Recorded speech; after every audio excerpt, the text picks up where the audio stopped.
नमस्कार, good morning. आइए पुनः आपका जीव विज्ञान की कक्षा में स्वागत है। विद्यार्थियों, हम काफ़ी दिन से एक दूसरे के साथ जुड़े हुए हैं और हमारा जो बिंदु है मानव में पाचन वो समापन की ओर आगे बढ़ रहा है। आज जो बिंदु हम पढ़ेंगे उसके एक दो वीडियो और बनेंगे उसके बाद, और हमारा पहला पार्ट जो हम पढ़ रहे थे मानव में पाचन वो समाप्त हो जाएगा।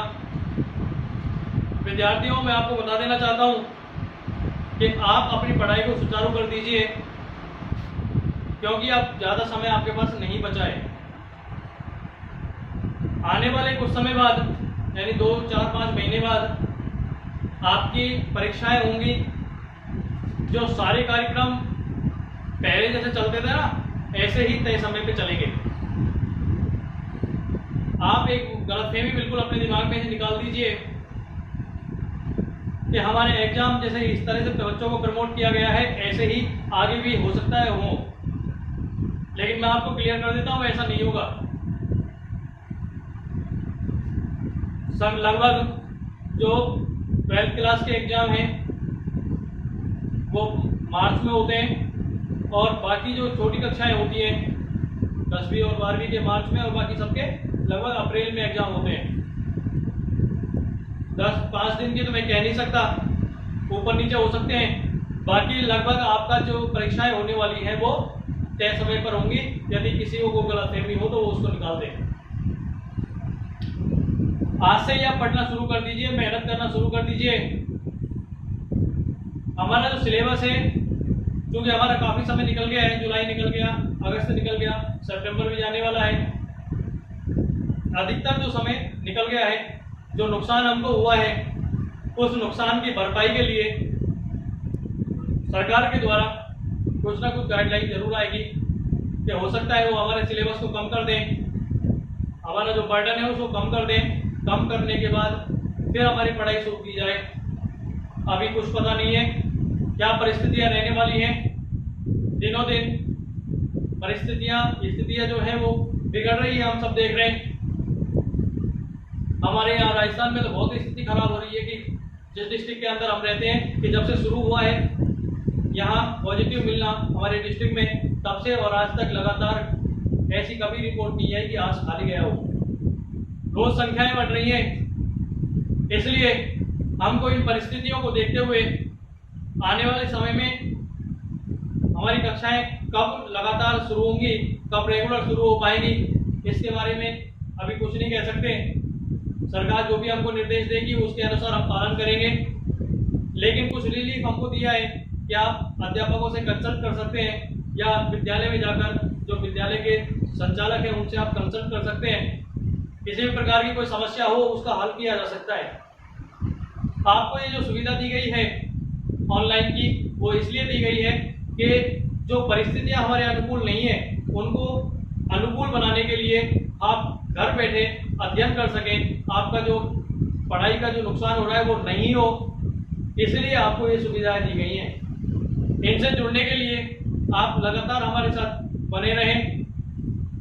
हमारे चैनल को यदि आपने सब्सक्राइब नहीं किया तो इसको सब्सक्राइब करें और बेल आइकन को जरूर दबाइए, क्योंकि बेल आइकन को दबाने के बाद ही आपको जो वीडियो नया अपलोड होता है उसकी सूचना तुरंत मिल जाए, आपका नुकसान नहीं हो। क्योंकि हमारे पास एक एक मिनट, एक एक दिन कीमती है आने वाले परीक्षाओं के लिए। बहुत कम समय बचा है।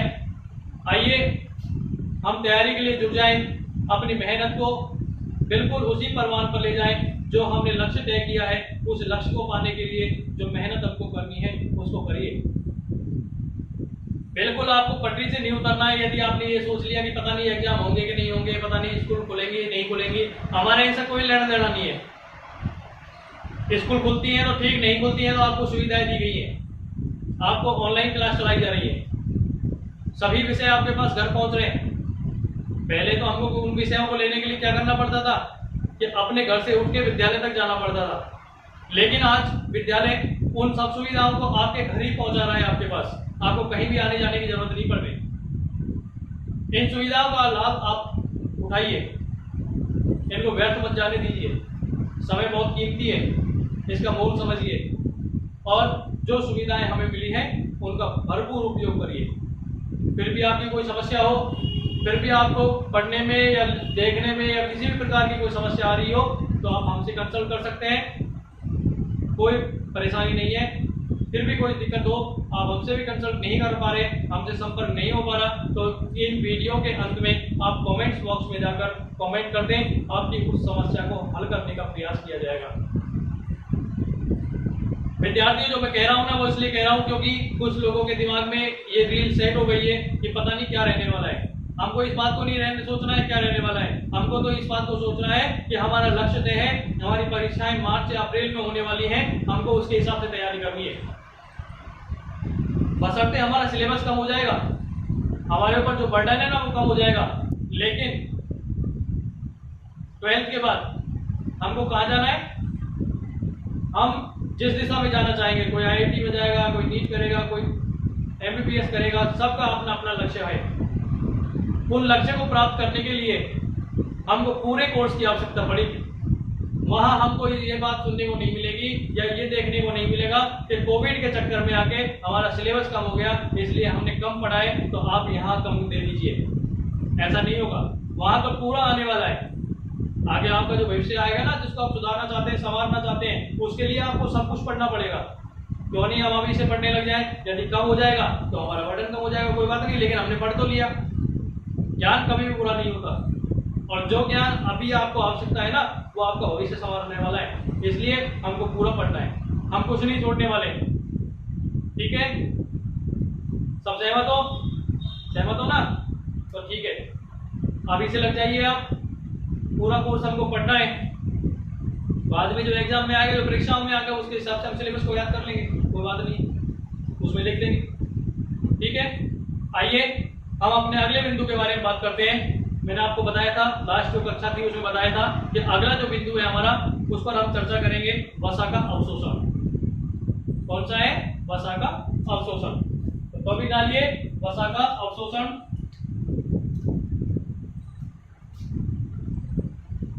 कि मानव शरीर के अंदर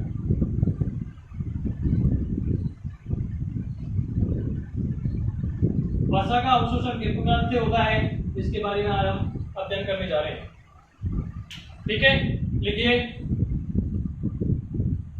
पहले एक छोटा सा चित्र बना लो, बाद में फिर वो लास्ट बनाना पड़ेगा, पहले बना लेते हैं। बनाइए, बिल्कुल लीजिए, पेन कॉपी आपके पास है ना? जिसके पास पेन और नोटबुक नहीं है वो फटाक से अभी क्लास में खड़ा हो जाए और फटाफट जाए और पेन कॉपी लेके आए, क्योंकि जो बोलता हूँ उसको हमको नोट करना है।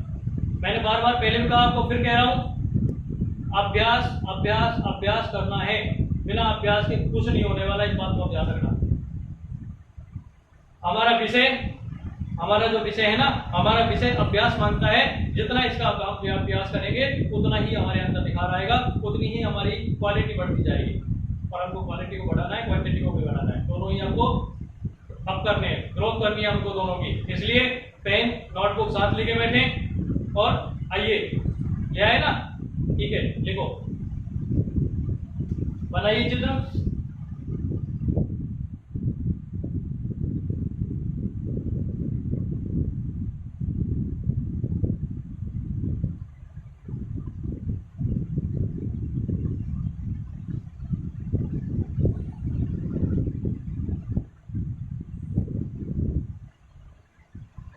बिल्कुल लीजिए, बनाते चलिए साथ साथ। साथ साथ बनाने में क्या है, साथ साथ बन भी जाता है, एक एक चीज हमको दिख जाती है और हमारे समय की भी बचत होती है। ठीक है, बनाइए।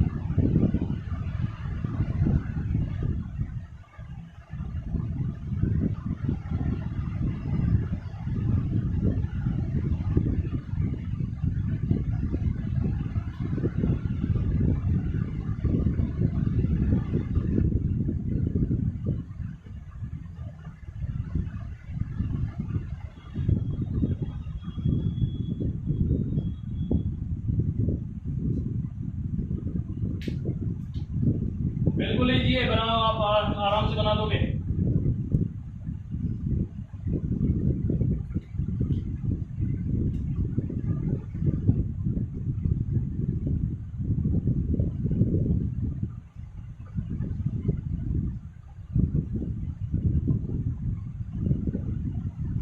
इजी है बिल्कुल, कोई दिक्कत नहीं है।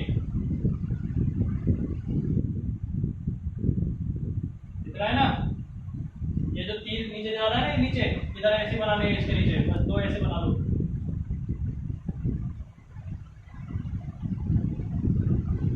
ये जो नीचे वाला तीर जा रहा है, नीचे वाले गोले से नीचे वाला जो तीर जा रहा है, इसके नीचे ऐसे संरचना बनानी है बस।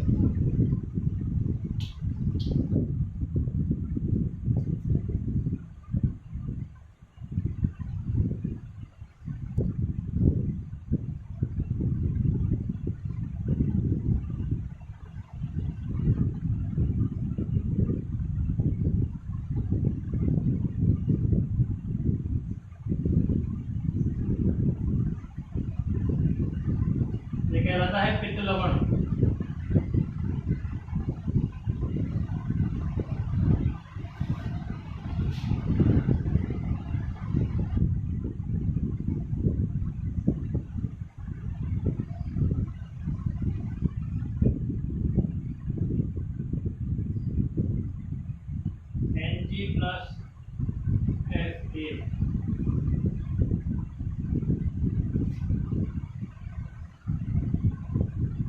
Ng+Fa light.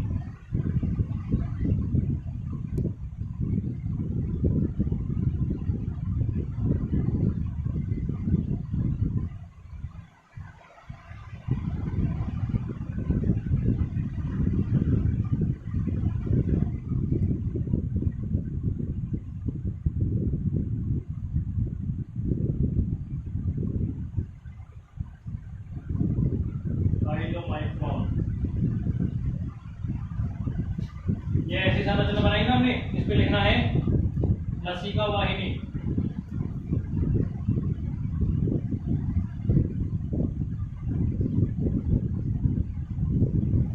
तो बना रहे हैं ना, ये क्या चीज है, इनके बारे में आपको क्या पढ़ना है, ये सारी आपको थोड़ी देर क्लियर हो जाएगी जब आप लिखेंगे। और ये तीर का निशान लग रहा है ना, इसके साथ लिख लेना एंडोसाइटोसिस। एंडोसाइटोसिस,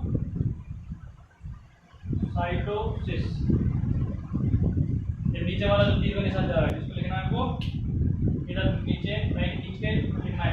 लिख देता हूँ, ये तीर का निशान है ना, देख लो एंडोसाइटोसिस।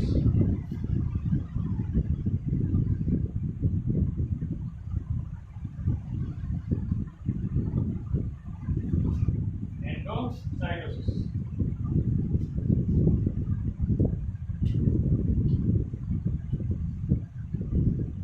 ठीक है, दिख रहा है ना सारा। और देख लीजिए लो,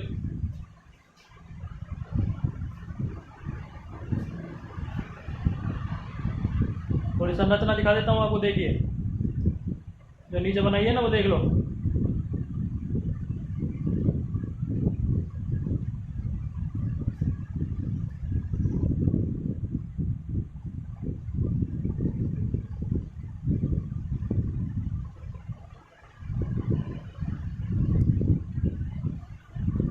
ठीक है, मिटा लो।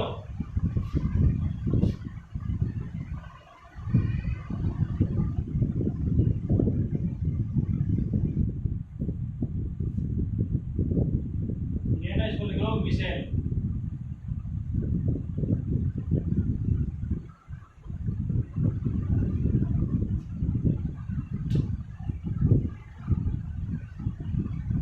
ठीक है, मिटा लो।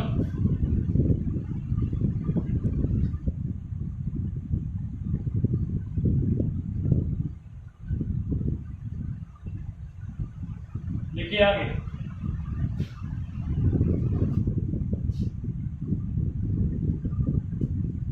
देखिए वसा, देखिए वसा बूंदों की सतह पर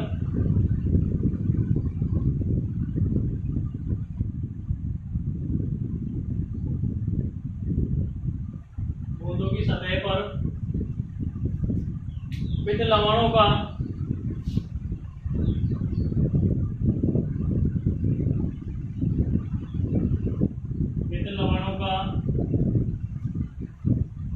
आवरण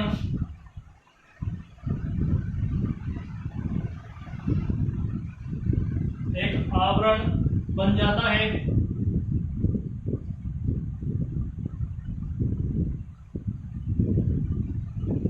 एक आवरण बन जाता है।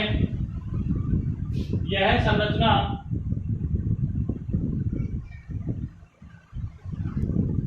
मिसेल कहलाती है। देख लीजिए कहाँ है इसमें मिसेल।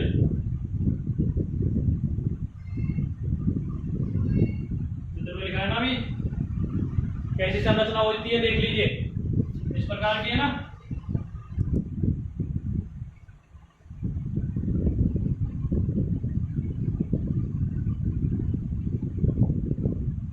इस प्रकार की है ना, ये क्या कहलाता है? मिसेल कहलाती है। क्या कह रहा है कि वसा बूंदों की सतह पर पित्त लवणों का एक आवरण बन जाता है, जिसे क्या कहते हैं हम? मिसेल कहते हैं। और इस मिसेल से संबंधित आपको ध्यान होगा कि आपने पिछली कक्षाओं में, छोटी कक्षाओं में, कौन सी में, 9th 10th में आपने पढ़ा होगा, वहां भी मिसेल बिंदु आया था, पढ़ता था। साबुन की जब हम बात कर रहे थे, साबुन के निर्माण की जब हम बात करते हैं, तो वहां भी हमने मिसेल पढ़ा था। और उस मिसेल की संरचना भी ऐसी होती है, उसमें भी क्या पाए जाते हैं? वसा कण पाए जाते हैं। अब यहाँ भी क्या है? वसा है। ठीक है, तो कह रहा है कि वसा बूंदों की सतह पर पित्त लवणों का एक आवरण बनता है। यह संरचना क्या कहलाती है? मिसेल कहलाती है। लिखिए, मिसेल जब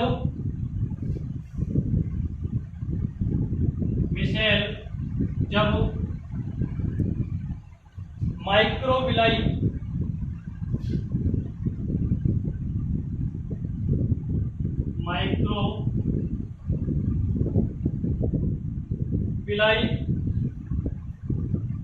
के समीप या नजदीक, समीप आती है, के समीप आती है, तो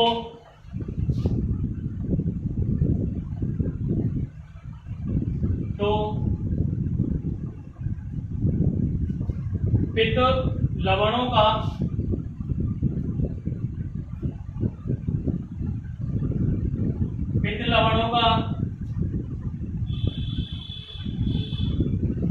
आवरण हट जाता है।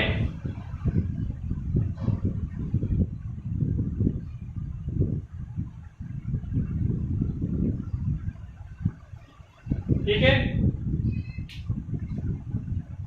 आवरण हट जाता है और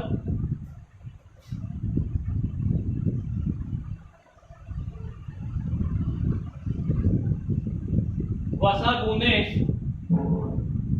या वसा की बूंदें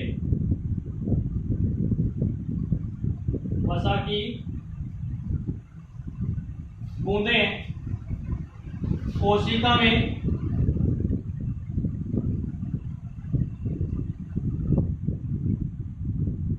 प्रवेश कर जाती हैं।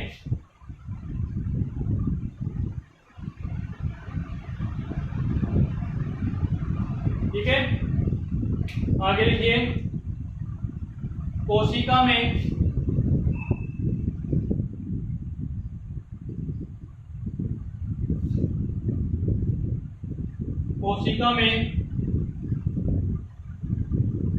वसा की बूंदें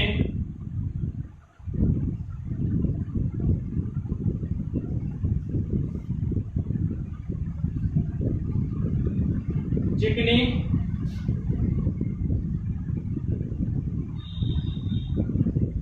ईआर में प्रवेश कर जाती हैं,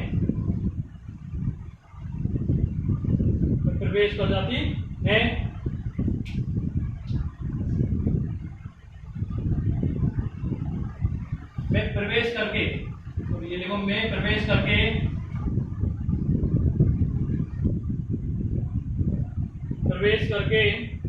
नई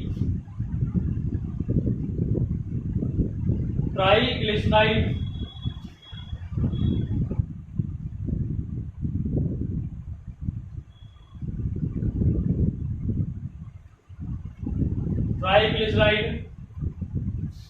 बनाती है।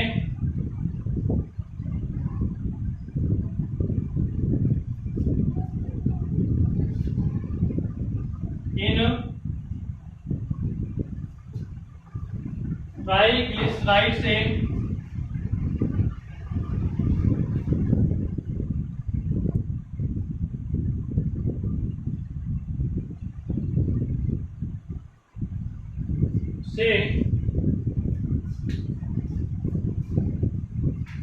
इन ट्राइग्लिसराइड को प्रोटीन द्वारा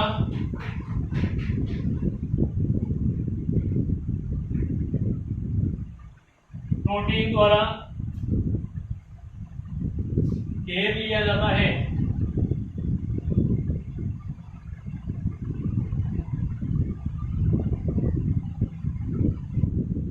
घेर लिया जाता है।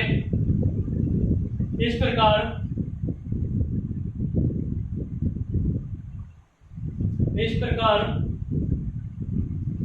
लिपोप्रोटीन से बनी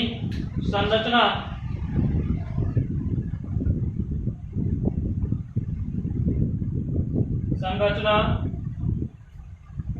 पाइलोमाइक्रोन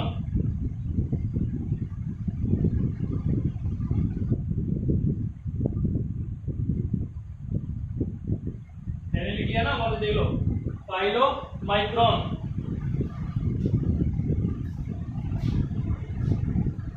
बनी संरचना पाइलोमाइक्रोन कहलाती है।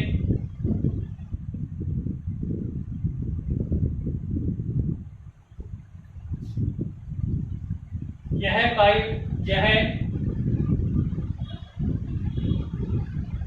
पाइलोमाइक्रोन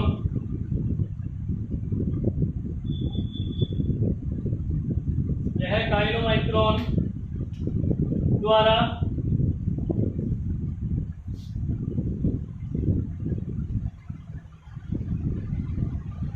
बाहर निकलकर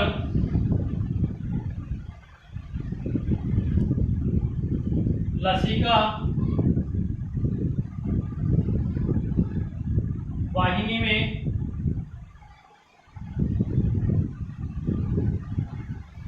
वाहिनी में चली जाती है।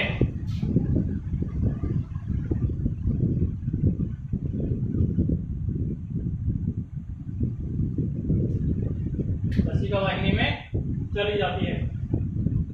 ठीक है, देख लीजिए एक मिनट। वसा बूंदों की सतह पर पित्त लवणों का एक आवरण बन जाता है। यह संरचना मिसेल कहलाती है। मिसेल जब माइक्रोविलामेन के समीप आती है तो पित्त लवणों का आवरण हट जाता है। पित्त लवण में दिखा रखे हैं ना उसमें। और वसा की बूंदें कोशिका में प्रवेश कर जाती हैं। कोशिका में वसा की बूंदें Ng+Fa चिकनी ER में प्रवेश करके नई ट्राइग्लिसराइड बनाती है। इन ट्राइग्लिसराइड को प्रोटीन द्वारा घेर लिया जाता है। इस प्रकार लिपोप्रोटीन से बनी संरचना काइलोमाइक्रोन कहलाती है। यह काइलोमाइक्रोन द्वारा बाहर निकलकर लसिका वाहिनी में चली जाती है।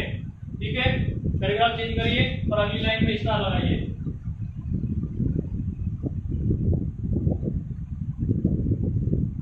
देखिए उसमें ग्लूकोज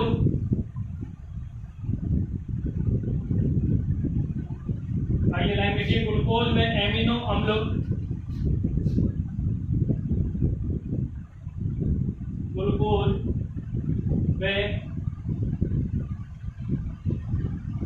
एमिनो अम्लों का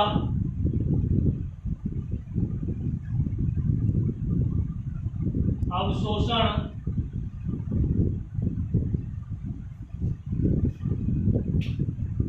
ग्लूकोज में एमिनो अम्लों का अवशोषण Na+ द्वारा होता है।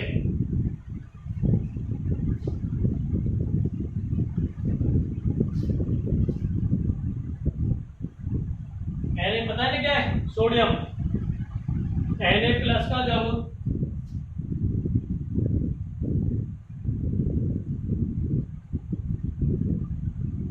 सक्रिय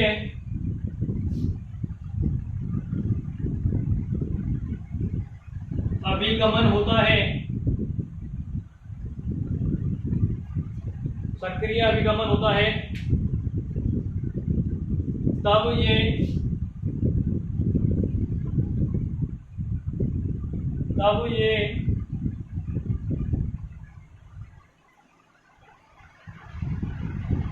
उपकला कोशिकाओं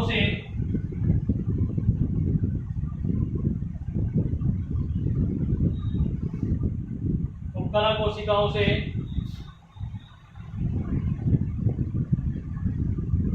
बाहर आ जाते हैं।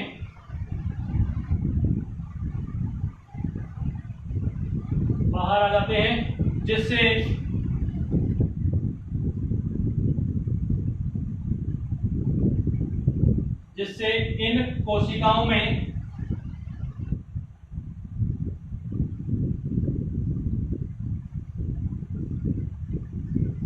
Na+ की कमी हो जाती है।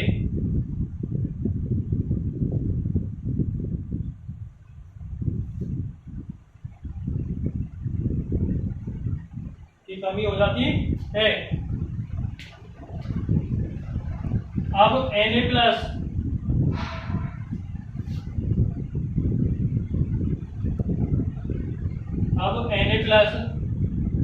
आंतरिकी गुहा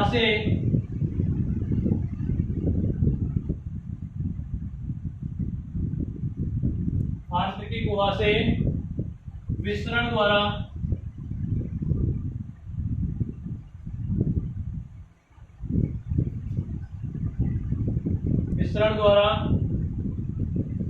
इन कोशिकाओं में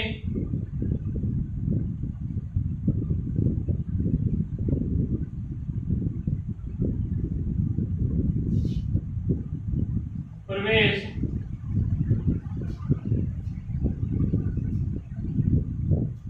करते हैं।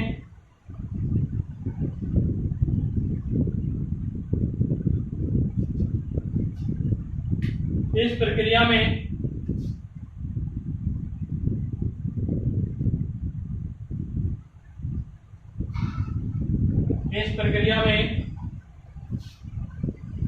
एक वाहक प्रोटीन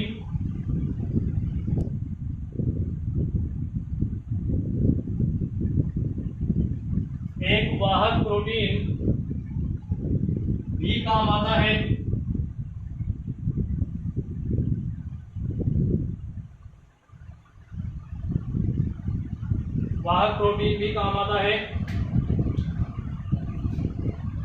इस वाहक प्रोटीन से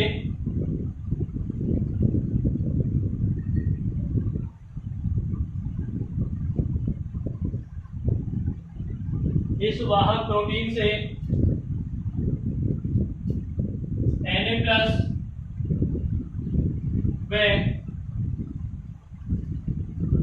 पचित भोजन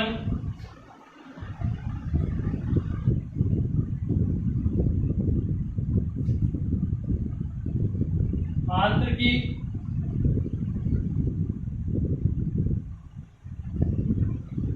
उपकला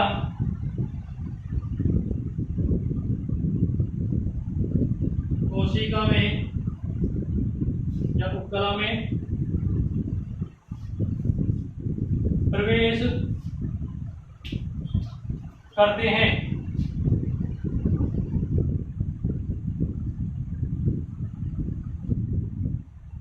इस घटना को सोडियम, जो लिख रहा हूं वो चित्र में है, देख लेना, सोडियम सह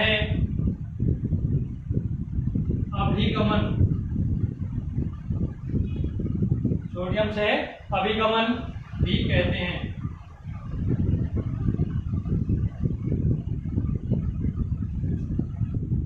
देख लीजिए क्या है, ग्लूकोज व अमीनो अम्लों का अवशोषण Na+ द्वारा होता है।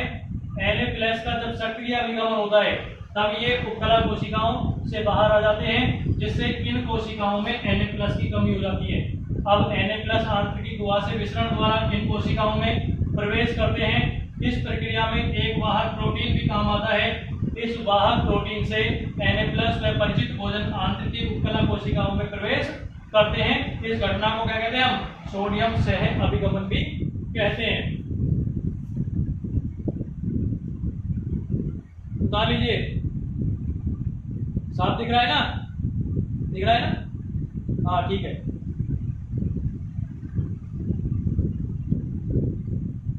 जल्दी करिए।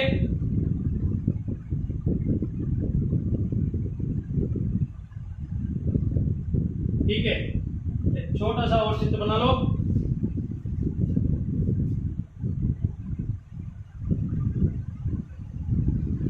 छोटा सा, जैसा वो छोटा सा बना है ना, अब ये उससे भी छोटा सा है। बिल्कुल आसान चित्र है।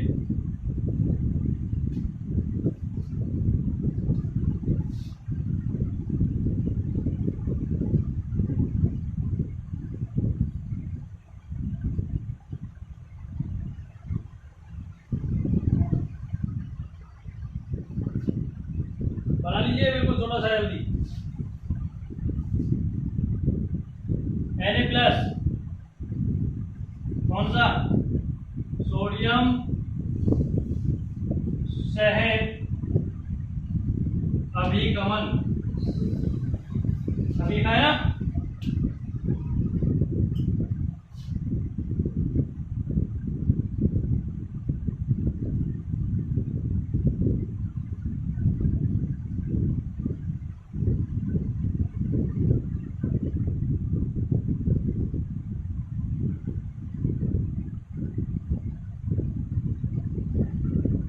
बिल्कुल आसान है भाई साहब, जल्दी बनाइए।